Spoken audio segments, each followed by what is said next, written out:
নেতৃত্ব নিয়ে অসন্তোষ প্রকাশ কার? বিজেপি বিধায়কের অভিমানী পোস্ট সত্যেন্দ্রনাথ রায়ের।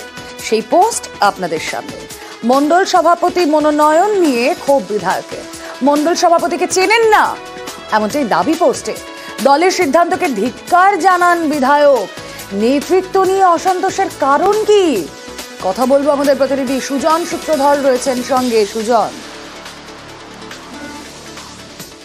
একদমই রুমেলা, তুমি যেটা বলছিলে যে এই যে দলকে উপেক্ষা করে, অর্থাৎ দক্ষিণ দিনাজপুর জেলার গঙ্গারামপুরে যিনি বিধায়ক রয়েছেন, বিজেপির বিধায়ক সত্যেন্দ্রনাথ রায়, তিনি গতকাল একটি পোস্ট করেছেন, যে পোস্টকে ঘিরে কিন্তু ইতিমধ্যে শোরগোল।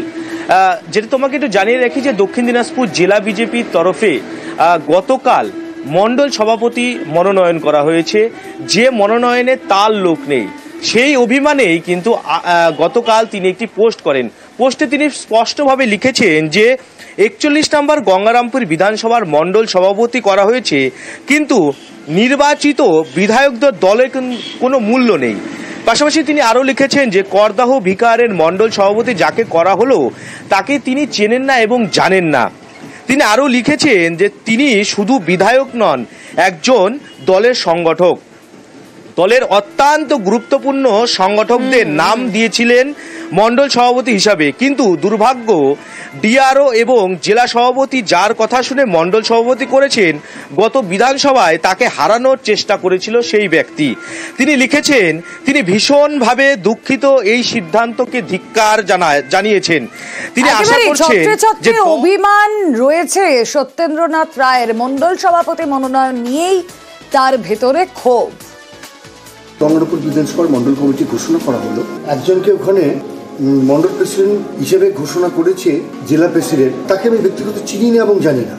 আমি এলাকার 10 বছরের বিধায়ক, আমি তাকে চিনি না জানি না, তাকে হঠাৎ করে বলছি সে মণ্ডল প্রেসিডেন্ট। আমি দলকে একটা কথাই আমার ফেসবুকে বলছিলাম যে এমএলএদের সঙ্গে আলোচনা করলে অসুবিধাটা কোথায়? আলোচনা করলে দল সমৃদ্ধ হবে, আলোচনা করলে দলের কোনো ক্ষতি হবে না। এই আলোচনার পরিবেশটা, আলোচনার টেবিলটা দল রাখছে না কেন? তাতে দলের ক্ষতি হচ্ছে এবং দলের সর্বনাশ হচ্ছে। সেই কারণে আমি কালকে দুঃখে, আমার অভিমানে আমি সেই কথাটা বলেছি এবং এটা আমি মনে করছি ব্যক্তিগতভাবে এটা অন্যায় হয়েছে। বাঁকুড়ায় বিজেপির কোন্দল প্রকাশ্যে, হ্যাঁ এই ছবি আমরা দেখতে পাচ্ছি আবারও, যেখানে বিষ্ণুপুরে বিজেপির মণ্ডল সভাপতির তালিকা প্রকাশ, সেখানে শুক্লা চট্টোপাধ্যায়ের নাম প্রকাশ হতেই বিরোধিতা করে বিজেপি অফিসের কাছেই পোস্টার পরে। এখানে এর আগে আপনাদেরকে দেখালাম অভিমানী পোস্ট, আর এখানে বিজেপি অফিসের কাছে পোস্টার। কথা বলবো, দেবব্রত প্রতিনিধি রয়েছেন আমাদের সঙ্গে। দেবব্রত, একদমই দেখো, বিজেপির মণ্ডল সভাপতি না পছন্দ, অর্থাৎ বিজেপি মণ্ডল সভাপতি চাই না, এই ধরনের পোস্টার করেছে কোথায়? এটা বিষ্ণুপুর সাংগঠনিক জেলা বিজেপির যে দলীয় কার্যালয় রয়েছে সেই কার্যালয়ের অদূরেই। কারণ এর আগে আমরা একাধিকবার দেখেছি বিষ্ণুপুর সাংগঠনিক জেলায় বিজেপির গোষ্ঠী কন্দল প্রকাশ্যে এসেছে। লোকসভা নির্বাচন বলো, বিধানসভা নির্বাচন বলো, বিভিন্ন নির্বাচনের আগে। এবার মণ্ডল সভাপতি নির্বাচনকে ঘিরেও কিন্তু সেই পোস্ট, যা নিয়ে কিন্তু রাজনৈতিক চাপানোতো শুরু হয়েছে বিষ্ণুপুরে। বিজেপির দাবি তৃণমূল আশ্রিত দুষ্কৃতীরা এই ধরনের কাজ করেছে, কারণ বিগত যে লোকসভা নির্বাচন, সেই লোকসভা নির্বাচনে বিজেপি এগিয়ে রয়েছে, তাদের ভাবমূর্তি নষ্ট করার জন্য এই কাজ করছে। অন্যদিকে তৃণমূলের দাবি এটা বিজেপির গোষ্ঠীদ্বন্দ্ব, কারণ এটা গোষ্ঠীদ্বন্দ্বের ফলে এই ধরনের কাজ হয়েছে। কারণ এক বিজেপি, এই পোস্টারে উল্লেখ করা হয়েছে এক বিজেপি নেতাকে ফিরিয়ে আনার জন্য। অর্থাৎ সেখান থেকেই বোঝা যাচ্ছে যে বিজেপি এই পোস্টার দিয়েছে, কারণ যে সভাপতি হয়েছে, আগে তিনি সভাপতি ছিলেন, পুনরায় আবার সভাপতি তাকে করা হয়েছে। অর্থাৎ এই সভাপতিকে তারা চাইছেন না, তার জন্যই কিন্তু এই পোস্টার দিয়েছে, যা নিয়ে রাজনৈতিক চাপানোতো। বেশ, সারা পশ্চিমবঙ্গ জুড়ে আমাদের ভোটিং এর মাধ্যমে মণ্ডল সভাপতি নির্বাচিত হচ্ছেন। এখন লোকসভা ভোটের সময় অনেক পোস্টার পড়েছিলাম, কিন্তু এখন তখন আমি মণ্ডল সভাপতি ছিলাম। 19টা ওয়ার্ডই কিন্তু জনগণ আমাদের দেখিয়ে দিয়েছেন। তাহলে এটা তো মানে বোঝাই যাচ্ছে যে এটা বিরোধীদেরই কোনো চক্রান্ত হবে। সম্পূর্ণ মিথ্যা এবং ভিত্তিহীন। কারণ কি, তৃণমূলের এই জাতীয় জায়গায় যার কোনো প্রশ্নই ওঠে না। মানে তৃণমূল উন্নয়নে ব্যস্ত, মানুষের পাশে থাকার জন্য তৃণমূল আছে সর্ব সময়। তো তৃণমূলের এই জাতীয় কাজ করে আমাদের একটা যে দল সম্পূর্ণ গোষ্ঠীদ্বন্দ্বে বিভক্ত এবং তাদের কোনো উন্নয়ন নেই, আদর্শ নেই, নীতি নেই, সেই দলের সম্বন্ধে আমরা বলতেই নারাজ বেশি কিছু কথা। প্রতারণার অভিযোগ বিজেপি জেলা সভাপতির বিরুদ্ধে। বসিরহাট বিজেপি জেলা অফিস সংস্কারের নামে প্রতারণা, মার্বেল টাইলস কিনলেও টাকা না দেওয়ার অভিযোগ, আর নিজের বাড়িতেই, হ্যাঁ নিজের বাড়িতেই সেই মার্বেল টাইলস ব্যবহারের অভিযোগ। লাখ লাখ টাকা না পেয়ে সরব ব্যবসায়ী। কথা বলবো জিয়াউল আলম প্রতিনিধি রয়েছেন আমাদের সঙ্গে। জিয়াউল, একদম দেখো, বসিরহাট জেলার অর্থাৎ যিনি সভাপতি, বিজেপি সভাপতি তাপস ঘোষ, তার দিকে অভিযোগ যে তিনি জেলা যে কার্যালয় রয়েছে সেই কার্যালয় সংস্কার করা হবে, অর্থাৎ সেখানে পাথর টাইলস বসানো হবে। বছর তিনেক আগে তার পরিকল্পনা হয়, কিন্তু সেখান থেকে এক ব্যবসায়ীর কাছ থেকে প্রায় লক্ষ লক্ষ টাকার পাথর টাইলস নিয়ে আসে, কিন্তু নিয়ে এসে কোনো রকম ভাবে জেলা কার্যালয়ে কোনো কাজ হয়নি। সবটাই কাজ হয়েছে তাপস ঘোষের বাড়িতে কাজ হয়েছে, এবং যখনই টাকা আনতে যায় তখনই বিভিন্ন রকম হুমকি দেওয়া হয়, যেহেতু তিনি একজন জেলা সভাপতি, কখনো ভোট কখনো বিভিন্ন অনুষ্ঠান, ফলে তার কথা বলার সময় নেই। কিন্তু ব্যবসায়ী বারংবার তার কাছে টাকা চেয়েছেন, কিন্তু বারংবার তাকে খালি হাতে ফিরতে হয়েছে। তাই অবশেষে বাধ্য হয়ে রাজ্য সভাপতির কাছে তিনি অভিযোগ দায়ের করেছেন যে যেহেতু তিনি জেলা সভাপতি নাম ভাঙিয়ে সেখান থেকে লক্ষ লক্ষ টাকা টাইলস পাথর নিয়েছেন, কিন্তু যতবারই চেয়েছেন খালি হাতে ফিরতে হয়েছেন। ফলে তিনি এরপরেও যদি অভিযোগ করে যদি কোনো ব্যবস্থা না হয় তাহলে তিনি আইনত ব্যবস্থা নেবেন। কিন্তু যার দিকে অভিযোগ, অর্থাৎ তাপস ঘোষ স্পষ্ট অভিযোগ, তিনি টাইলস নিয়েছেন মানছেন, কিন্তু এত টাকা তার কাছে পায় না, অল্প কিছু টাকা পায়। তিনি চাননি বলে তিনি টাকা দেননি।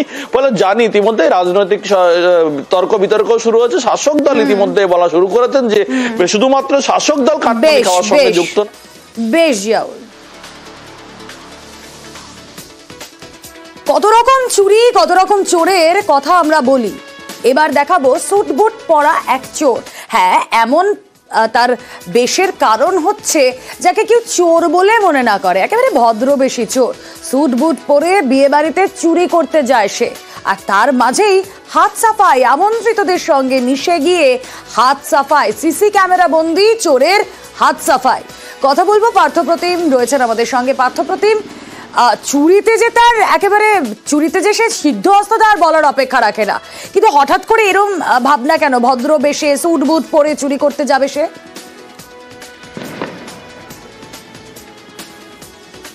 একেবারে অভিনব ভাবনা এবং অভিনব পন্থা বটে যে পেশায় রাজমিস্ত্রি এই মনোজ চৌধুরী শিলিগুড়ি শিব মন্দিরের বাসিন্দা, এবং যেহেতু বিয়ের মৌসুম চলছে এবং তারই মাঝে কিন্তু গত মাসের 24শে জানুয়ারি শিলিগুড়ির সেবক রোডের একটি ভবনে বিয়ে বাড়িতে সে যায়। তার আগেও হয়তো বেশ কয়েকটি ঘটনা ঘটিয়েছে, কারণ আরও বেশ কয়েকটি অভিযোগ পুলিশের কাছে এসছে, এবং সেই ঘটনার সঙ্গে এই মনোজ চৌধুরী জড়িত কিনা তা অবশ্যই খতিয়ে দেখছে।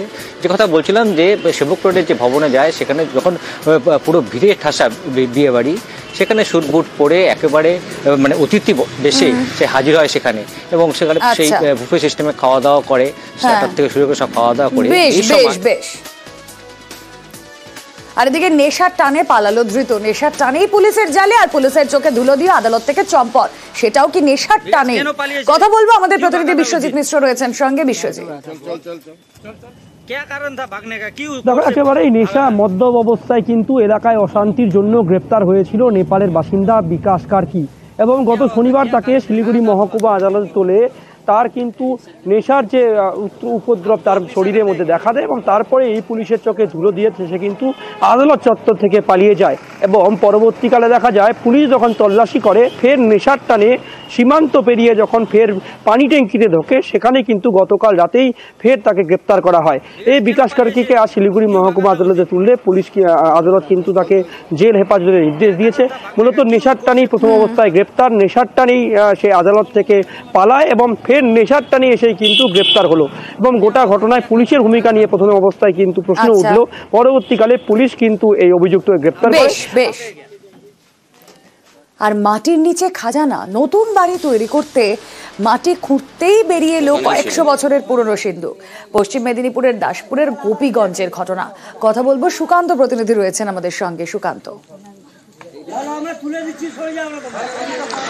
দেখো রুমেলা, মহাদেব মল্লিকের যে বাড়ি, সেই বাড়ি নির্মাণের কাজ চলছে, তাতে কিন্তু মাটি খনন হয়েছে। মাটি খননের পর দেখা যাচ্ছে যে খুব প্রাচীন একটি লোহার সিন্ধুক উঠে এসেছে। আর সেই খবর ছড়িয়ে পড়তেই আশপাশের মানুষ, অর্থাৎ গোপীগঞ্জ এলাকার মানুষ, তারা কিন্তু এসে জড়ো হয় মহাদেব বাবুর বাড়িতে।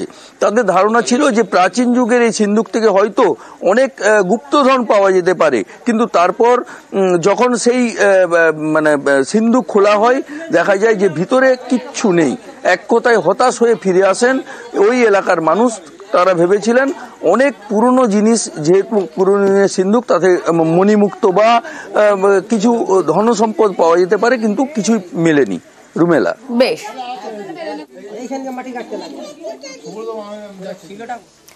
খবরের জেরে ব্যবস্থা। রামপুরহাট হাসপাতালে শুরু নিকাশির কাজ। হাসপাতালে ড্রেন দখল মুক্ত কর্তৃপক্ষে।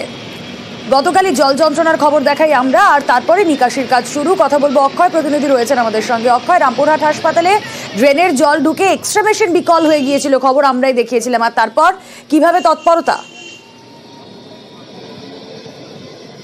দেখো রুমেলা, তোমাকে বলে রাখি, গতকাল যে খবর আমরা সম্প্রচার করেছিলাম যে রামপুরহাট মেডিকেল কলেজ হাসপাতালের যে এক্সরে বিভাগ সেটি কিন্তু পুরোপুরিভাবে বন্ধ হয়ে আছে প্রায় 8 দিন ধরে। এখনো পর্যন্ত কোনো রকম পরিষেবা মিলছে না।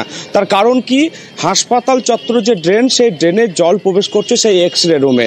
সেই খবর সম্প্রচার হওয়ার পর নড়েচড়ে বসেছে রামপুরহাট মেডিকেল কলেজ হাসপাতাল কর্তৃপক্ষ। স্থানীয় যে গ্রাম পঞ্চায়েত, দখলবাটি গ্রাম পঞ্চায়েতের তরফ থেকে হাসপাতাল চত্বরের যে মূল গেট, সেই গেটের ওপর যারা দখল করে দীর্ঘদিন থেকে ব্যবসা করছিল সেই ড্রেনের ওপর, সেই দখলদারদেরকে সরানো হয়েছে এবং সেই হাই ড্রেনের কাজ শুরু করা হয়েছে, যাতে সেই ড্রেনটা ঠিকঠাকভাবে জল পাস হতে পারে। দেখার বিষয় এই ড্রেন কাজ শুরু যে আজ থেকে হলো এবং কবে এক্সরে মেশিন পুনরায় আবার স্বাভাবিক হয় এবং সাধারণ মানুষ যারা রোগী যায় তারা পরিষেবা কবে থেকে পায়, সেই দিকেই তাকিয়ে সাধারণ রোগীরা।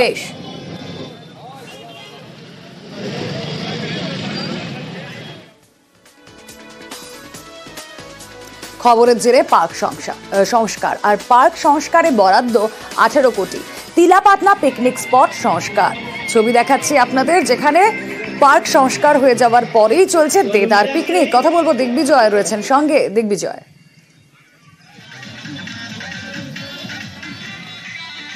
দেখো, পশ্চিম মেদিনীপুর জেলার ডেবরা ব্লকের তিলাপাতনা যেখানে নভেম্বর, ডিসেম্বর, জানুয়ারি মাসে প্রচুর পর্যটকদের ভিড় থাকে পিকনিক করতে আসে, কিন্তু সেখানে বেহাল পিকনিক স্পট। কারণ শৌচালয় থেকে বসার সেট থেকে পানীয় জল কিছুই নেই। এই খবর নিউজ 18 বাংলা বারবার সম্প্রচার করে এবং তারপরেই কিন্তু নড়েচড়ে বসে প্রশাসন। আজকে খড়গপুরে মহকুমা শাসক পাতিল যোগেশ অশোক রাও প্রায় 18 লক্ষ টাকা ব্যয় করে ওখানে সংস্কার করা হবে বলে তিনি একটি সাংবাদিক বৈঠক করে ঘোষণা করেন এবং এতেই কিন্তু এলাকার মানুষজন খুশি, পর্যটকরা খুশি। তারা নিউজ 18 বাংলাকে ধন্যবাদ জানিয়েছে, পাশাপাশি প্রশাসনকে ধন্যবাদ জানিয়েছে।